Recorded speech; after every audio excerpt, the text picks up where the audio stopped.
Section 1. You will hear a man telephoning to ask for information about swimming lessons. First, you have some time to look at questions 1 to 6 on page 2.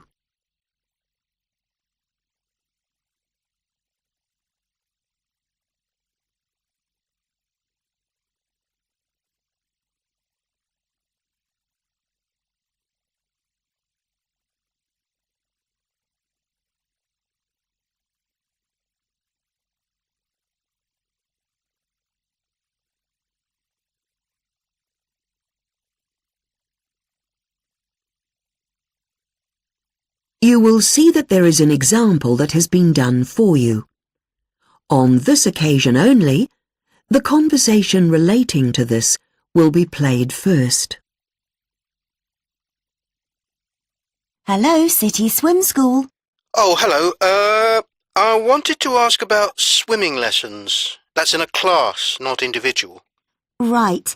Well, we do group lessons at various levels. To start off with, we have what we call the Water Babies class. The first class is called Water Babies, so babies has been written in the space. Now we shall begin. You should answer the questions as you listen, because you will not hear the recording a second time. Listen carefully and answer questions 1 to 6. Hello, City Swim School. Oh, hello. I wanted to ask about swimming lessons. That's in a class, not individual. Right. Well, we do group lessons at various levels. To start off with, we have what we call the Water Babies class. That's for babies of 3 months and over. Really? As young as that? Yes, that's really the best time to start. Right. Well, we do have a baby, so I'll make a note of that. What do they actually do in the lessons?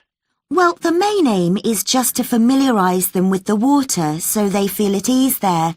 They get the children to enjoy themselves. They have lots of toys and things they can use to play with in the water. Right. And how much do the lessons cost? They're held on Tuesday mornings, and each lesson costs £3.80. It's not really a course as such. OK. Well, I'll talk to my wife about that. But I was actually ringing about lessons for me. OK, so are you a beginner? Not exactly, but I'm not very good. Well, the beginners' classes are really for people who don't have any experience of swimming. They aim to teach you techniques for breathing in the water, and they get you to do things like put your head underwater and open your eyes. OK, I can do that.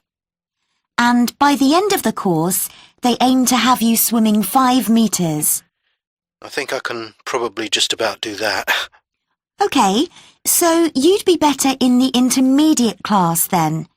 That's where you learn the main swimming strokes, front stroke, backstroke and so on. What about diving? Yes, they'd teach you how to do that. And you'd also do some underwater swimming. Not with a tank or anything? Oh no, not scuba, just ordinary underwater swimming. And in the intermediate course you also look at water safety, both in the pool and when swimming in other places. OK. Well, that sounds the right level for me, I think. So how much does that cost? £61 for a course. That's 10 lessons. Can you tell me a bit more about the class? How many people would there be in it? Well, the intermediate class is usually around 8 to 10. That's what we aim at, though occasionally it might go up to 12. OK, that sounds quite a reasonable size, not too many. And the class is for adults, is it? Yes. OK. And just out of interest, is there an advanced class? Yes, they focus on developing more efficient swimming techniques and on working on your speed. And they also prepare you for competitive swimming. OK. No, I think I'd want to start with the intermediate one, really. Before you hear the rest of the conversation, You have some time to look at questions 7 to 10 on page 3.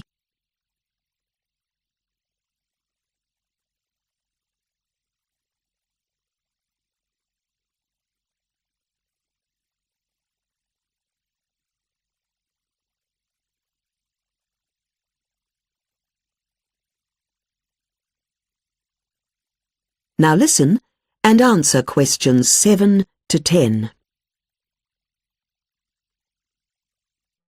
Now, is there anything special I need to know? Well, the classes are on Tuesdays, and the first lesson is on January the 13th. So you need to register before then. January the 8th is the latest, but it's filling up quickly, so I'd do it straight away. You can pick up a form here, or get one off the internet. And classes are at 7:30 p.m. Right. Then I just roll up with my swimming trunks. Do I have to bring my own towel? That's right. We provide all participants with a swimming hat, though. Oh, I don't usually wear one. Well, we do insist on it, actually. It helps the instructor to identify you, apart from anything else. Oh, and don't forget you need a 20p coin for the locker. Oh, okay. Right, well, I've been meaning to do this for ages. I really need to get some more exercise, and everyone says swimming is good for your health. Yes, and a lot of people find it improves their confidence too. And of course it could save your life, or even someone else's. That's right. Okay, well, thanks very much. Goodbye. Goodbye. That is the end of section 1. You now have half a minute to check your answers.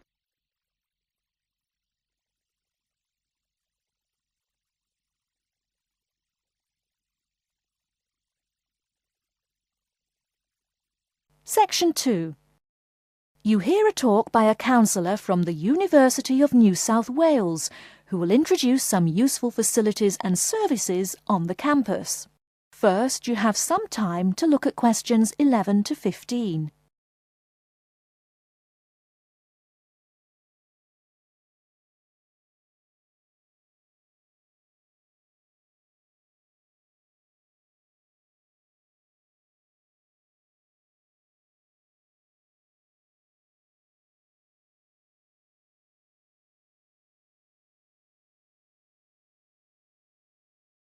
Now, listen carefully and answer questions 11 to 15.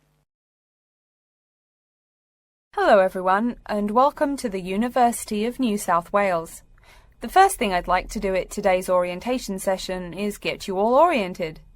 That means tell you the location of some useful facilities and services. So, first of all, take out the maps we gave you all as you came in the door. The map is the big yellow sheet of paper.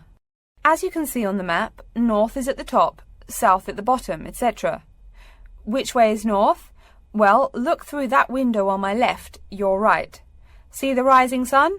That would have to be east. So north must be directly behind me. Now, we're at the campus main gate. The recreational facilities are on my right hand, and its opposite is the student centre.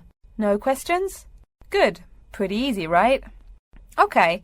Did everyone eat breakfast at the student food service this morning? Was the food good? Yes, I am joking. I've eaten there too. So, after a meal like that, you must be eager to go to a doctor, right? Well, I have good news for you.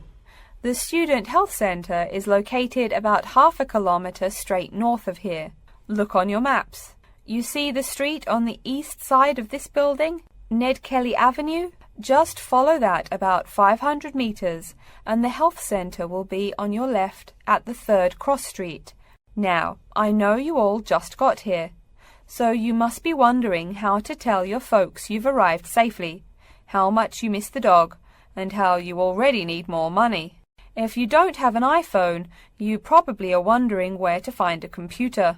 Well, I have good news. If you go straight out of its door and walk down the garden street, you'll see the internet unit on your left side, just next to the gym. The hours are posted on the door and the computers are free, but you must bring your student ID card with you. Like I tell everyone, if you need help with anything, you can probably find right here in the Student Centre. Do you see the 4 buildings there between the Student Centre and the library? Those are the dormitories. The men's dorms are the 2 on the south, the women's the 2 on the north. Okay, I'm sorry to have to tell you, but the university has been doing a lot of repairs and remodelling and it's not all done yet.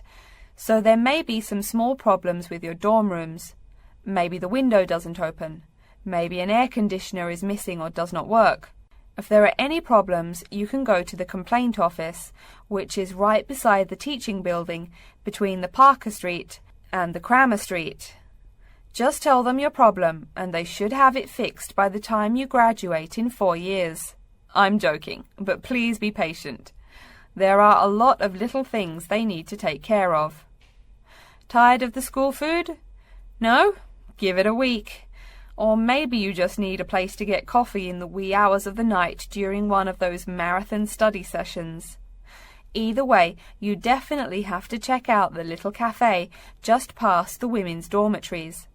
They've got free Wi-Fi, so a lot of students saddle up with coffee and a bagel for hours on end to get work done. Before you hear the rest of the talk, you have some time to look at questions 16 to 20.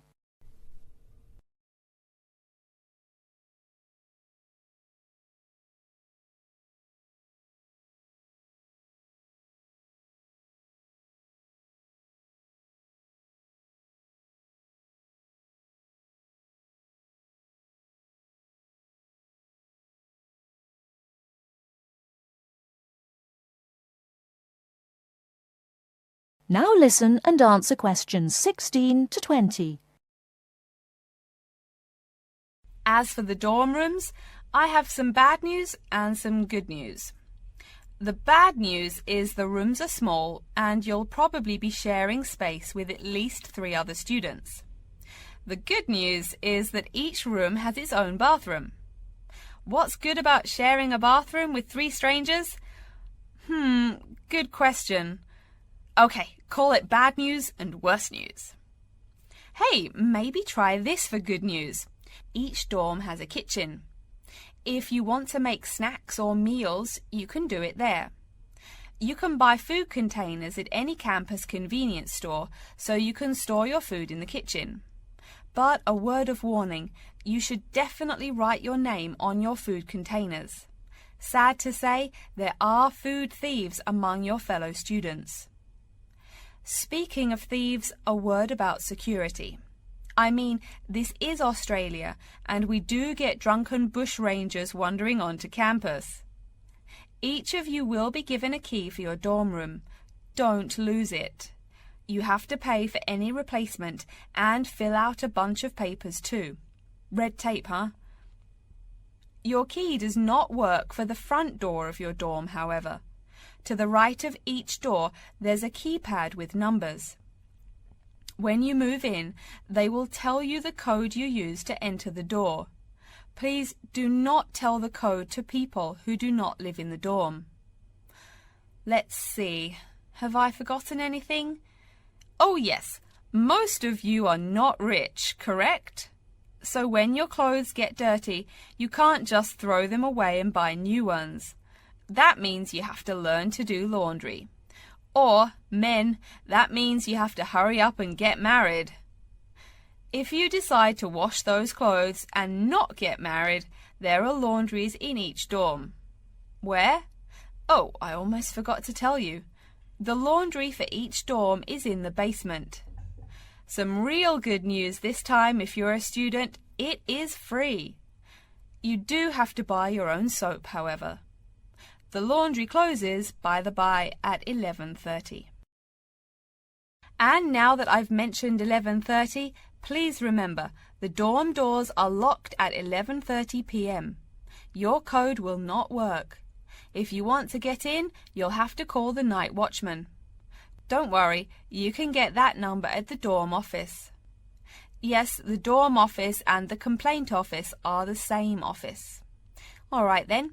Before we continue, are there any questions? That is the end of section 2. You now have half a minute to check your answers.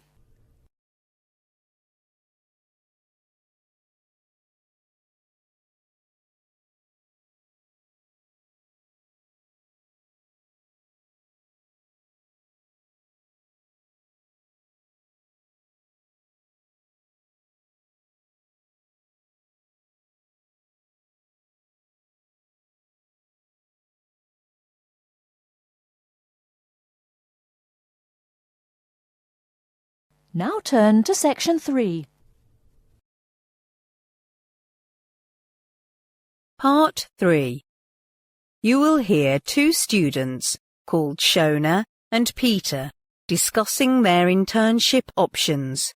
First, you have some time to look at questions 21 to 25.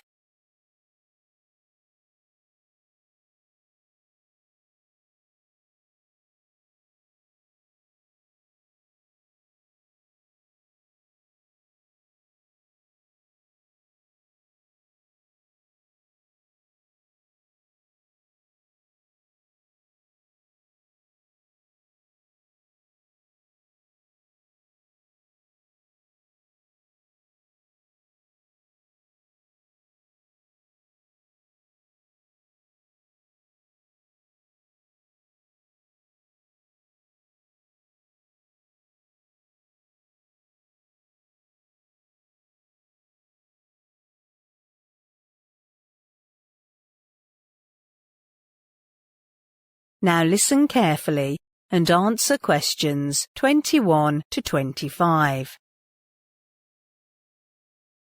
Hi, Shona. Hi, Peter. Have you made up your mind about which internship program to apply for? Yes, pretty much.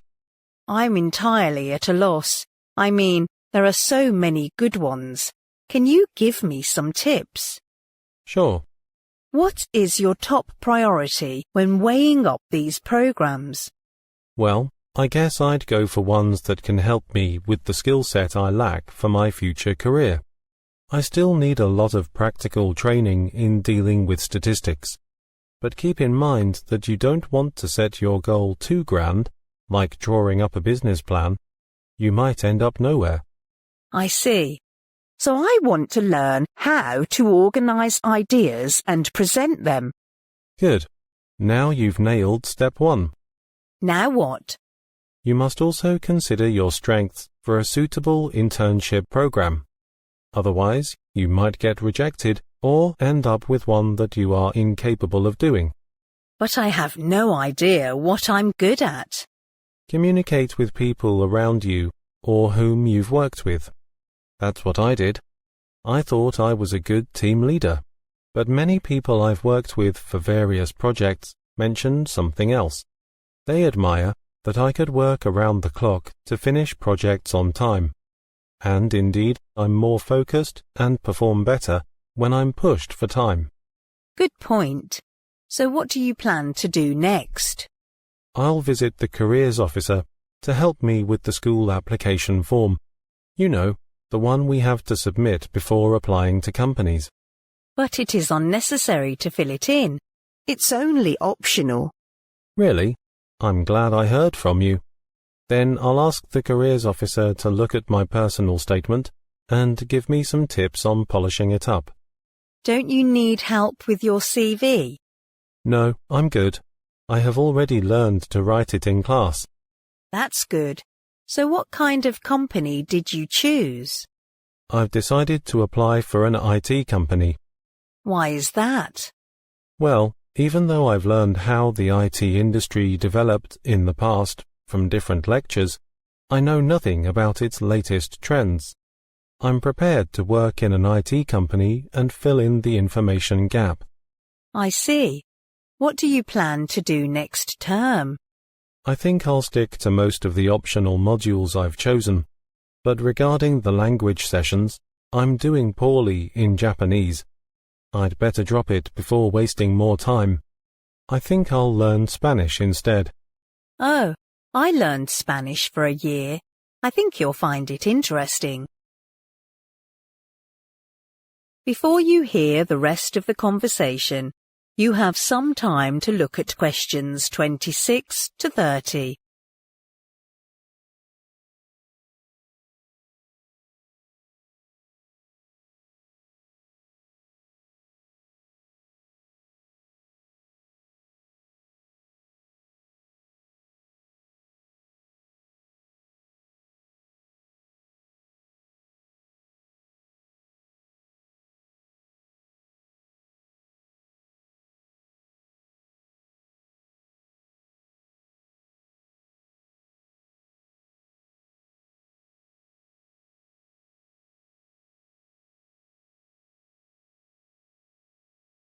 Now listen and answer questions 26 to 30.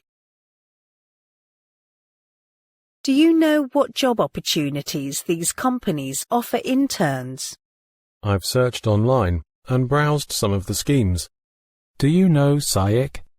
Yes, I heard they offer internship positions dealing with customer interaction management, but I'm not quite sure what that means. Well, the position offers the chance to become fully aware of customer value and keep in touch with customers to keep them highly engaged and satisfied.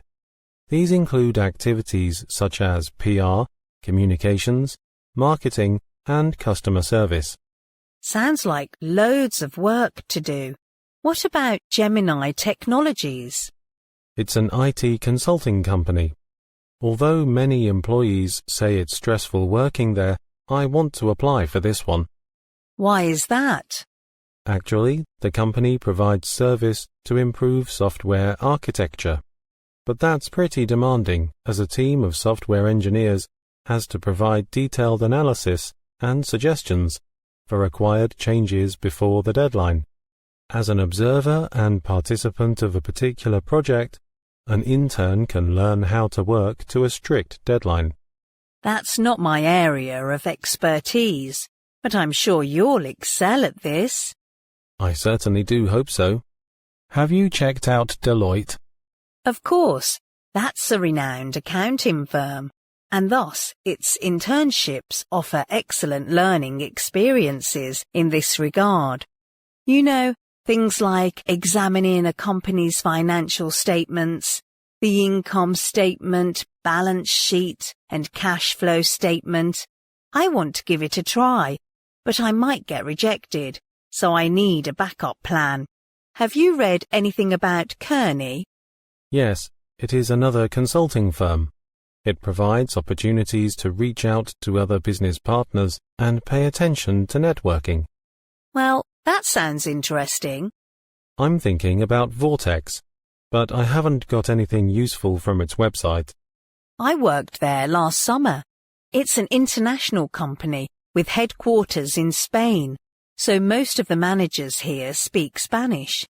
Thanks to the internship experience, I became fluent in it. Right, that's not for me. That is the end of part 3. You now have half a minute to check your answers to part 3.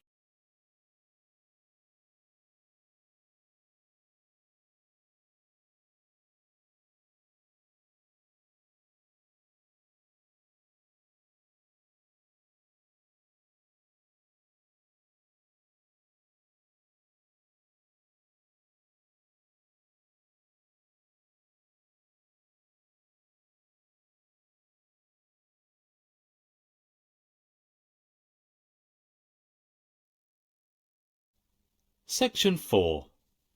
You will hear part of a lecture about oxytocin and trust. First, you have some time to look at questions 31 to 40.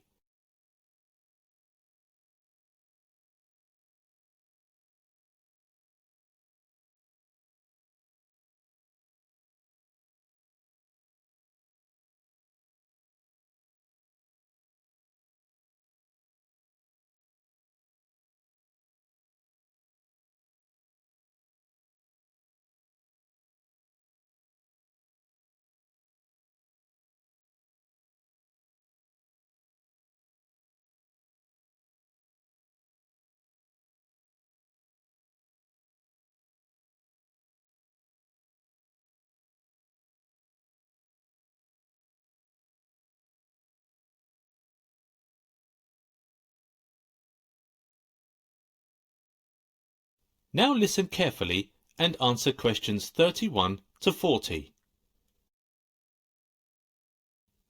The development of trust is an essential social tool, allowing people to form productive and meaningful relationships, both at a professional and personal level.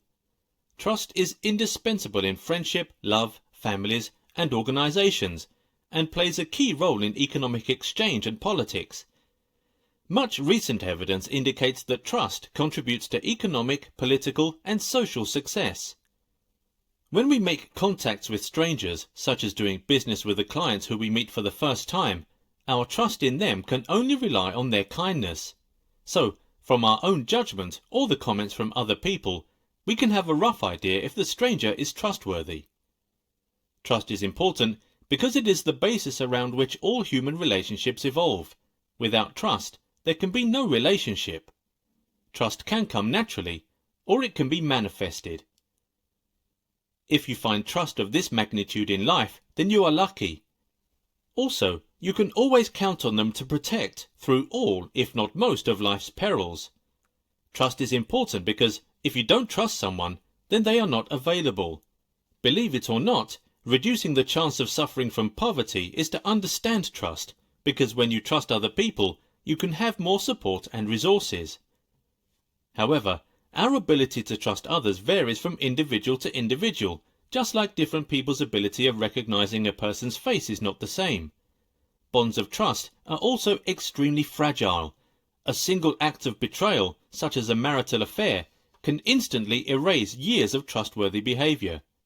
The consequences of such breaches in confidence can be disastrous, and not only for a relationship. The study demonstrates how oxytocin can facilitate social interactions after trust has been violated, by potentially lowering defense mechanisms associated with social risks and by overcoming negative feedback that is important for adapting behavior in the future. Luckily, oxytocin in our body has the ability to inspire trust in and among people. This chemical is released whenever interaction happens between people.